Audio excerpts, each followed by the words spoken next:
Hello my dear friends, आप मुझे तो जानते ही हैं। मैं शेखर जैन, आपका विकी भाई।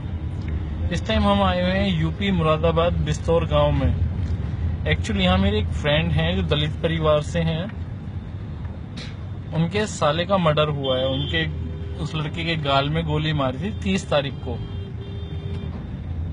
और अब तक यहाँ का पुलिस और प्रशासन उनकी कोई हेल्प नहीं कर रहा है, कोई मदद नहीं कर रहा है, और बल्कि उन्हीं को हरासमेंट किया जा रहा है। ये मेरे पीछे उस लड़के के पिताजी बैठे हुए हैं, जिनको आप देख रहे होंगे, मिस्टर रामचंद्र जी। मुझे ये समझ नहीं आ रहा है कि यहाँ के पुलिस वाले इन्हीं को ये कह रहे हैं कि इनके ऊपर पिस्टल रख दो या इनके ऊपर हथियार रख के और इनके घर में फैक्ट्री दिखा दो हथियार बनाने की। और आज 20 दिन हो चुके हैं, 17 या 18 दिन हो चुके हैं। अब तक जिस लड़के ने गोली मारी थी, जिसको इन्होंने अपनी आंखों से देखा था, उस लड़के को पुलिस अरेस्ट नहीं कर रही है। क्या आप मेरी इस वीडियो को, क्या इन बेचारे गरीब लोगों को सहायता देने के लिए, क्या इस वीडियो को शेयर करेंगे? अपने विचार, अपने जो आपके दिमाग में जो भी बात आ रही है, क्या आप वो शेयर करेंगे? ये दलित परिवार से हैं, इनकी सुनवाई नहीं हो रही है।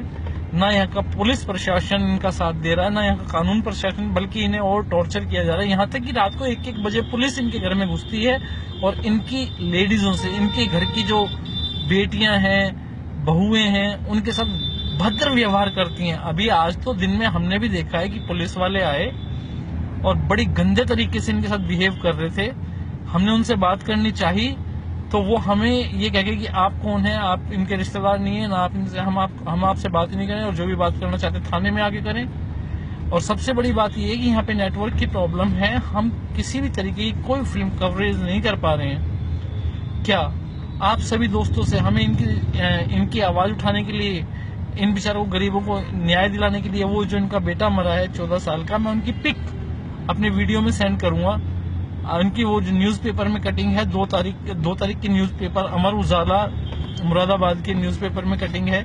यहाँ तक कि पुलिस वाले इन्हें FIR की कॉपी देने के लिए, इनका जो बेटा मरा है उसका डेथ सर्टिफिकेट तक हॉस्पिटल वाले इन्हें नहीं दे रहे हैं, और बल्कि ये धमकी दी जा रही है। इनको खुद पुलिस वाले ये धमकी दे रहे हैं कि इनको उठा के बंद करो, इनके पिस्टल लगाओ, इनको कट्टा लगाओ और इनके घर में हथियार बनाने की फैक्ट्री दिखाओ, इनको और इनकी औरतों को, पूरे परिवार को, सबको उठा के बंद कर दो। ये जो आदमी मेरे पीछे बैठा है, मिस्टर रामचंद्र, ये हार्ट पेशेंट है। इसने अपने बेटे को खोया है। बजाय उन लोगों का जमीर, इंसानियत अंदर से बिल्कुल मर चुकी है। क्या उनके घर में बेटे बच्चे नहीं हैं, या उनके घर में बीवियां नहीं है, या उनकी बेटियां नहीं है? वो जो इस गरीब इंसान को, इस दुखी इंसान को, जिसका एक बेटा मर चुका है, उसको इस कदर परेशान कर रहे हैं। दोस्तों, मैं ये चाहूंगा कि आप अगर इनके दुख से, इनके दर्द से सहमत हैं, या जरा सा भी आपको लग रहा है कि आप इन लोगों के दुख तकलीफ से परेशान हैं, या आपको जो भी बात आप कहना चाह रहे हैं, प्लीज उसे कमेंट में डाल के शेयर जरूर करें। आपकी बड़ी मेहरबानी होगी। पहली बार, शायद जीवन में पहली बार मैं कोई सही काम करने के लिए निकला हूं, उसमें मेरी ना सही, इन गरीब लोगों की मदद जरूर करें।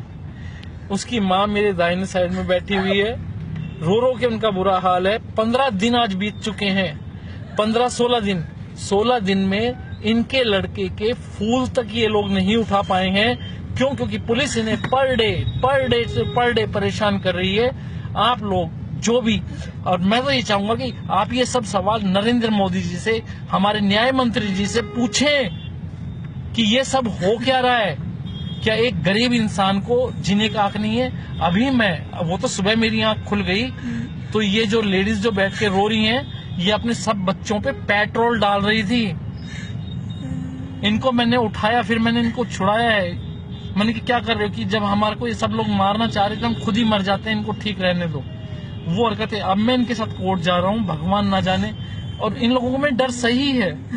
सिर्फ ये दलित परिवार के लोग, सिर्फ 3 परिवार हैं वहाँ पे, और वहाँ पे करीबन जिस लड़के ने मर्डर किया है वो पहले भी डकैती के केस में सजा काट चुका है, और इनका बच्चा बेचारा 15 साल का था, उसके गाल में गोली मारी और सिर फाड़ के गोली बाहर निकली है। उसको देख के, उसकी पिक देख के, उसकी फोटो देख के मुझे वॉमिट, उल्टी आ गई थी। तो सोचे इनके ऊपर क्या बीती होगी। और उसके ऊपर पुलिस वाले इन्हें सुबह से शाम तक थाने में बैठाते हैं, रात तक, और रात को छोड़ने के बाद रात को 1 बजे gents police without any ladies police के इनके घर में दाखिल होती है, इनकी औरतों की और इनके जो लेडीज हैं, जो बच्चे हैं, औरतें हैं, उनके हाथ पकड़े पकड़े खींचते हैं और ये कहते हैं कि इसे थाने ले चल, इसे थाने ले चल, इसके साथ हथियार लगाएंगे, ये यहाँ से बाज नहीं आएंगे। क्यों वो ऐसा कर रहे हैं?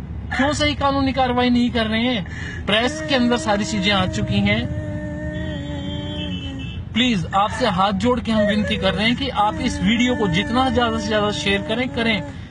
इससे और मैं नरेंद्र मोदी जी से, हमारे न्याय मंत्री जी से ये बात पूछता हूँ, क्या आपका जमीर मर चुका है? आपने न्यूज़पेपर उठा के नहीं देखा? आपने यहाँ के आईओ, डीसीपी, एसीपी से ये सवाल क्यों नहीं पूछा कि कार्रवाई क्यों नहीं हो रही? आज 16 दिन बीत चुके हैं। 16 दिन के अंदर वो मुजरिम इनके घर में आके धमकियां दे रहा है। मेरे सामने इनके जो उस लड़के के परिवार के लोग हैं, इनके घर पे आए हैं और इन्हें धमकियां दे गए हैं कि आप या तो ये गांव छोड़ के भाग जाओ, इस केस को बंद कर दो, नहीं तो तुम्हारा अंजाम ठीक नहीं होगा। ये तो सरासर जंगल राज है। यहाँ कानून नाम का कोई भी तत्व मौजूद नहीं है। आपसे विनती है कि आप इसको जितना ज्यादा से ज्यादा शेयर करें। प्लीज, ये मेरी अपनी लड़ाई नहीं है, ना मैं अपनी फेमसिटी के लिए ये कर रहा हूँ। सिर्फ ये लोग अनपढ़ हैं। एज अ मददगार के थ्रू शायद जिंदगी में पहली बार मैं सही काम करने निकला हूँ। आप लोगों से हाथ जोड़ के विनती है कि मेरे सही काम में आप सहयोग करें। इन लोगों की दुआएं आपके साथ होंगी। धन्यवाद।